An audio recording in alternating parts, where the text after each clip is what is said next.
వణికిపోతుంటే ఇది కౌగిలి పొదరింటికి పద మంది.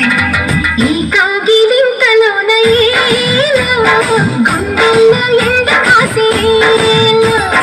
పైన మబ్బు ఉరిమింది, పడుచు జింక బెదిరింది, పనవేయక సెలయేనై పెనవేసింది. చినుకమ్మ మెరుపమ్మ చిటికేస్తే పక్క మీద తలపు తొలి వలపు ఇక తకజం వయసు తడి సొగసు విరిసే సమయం.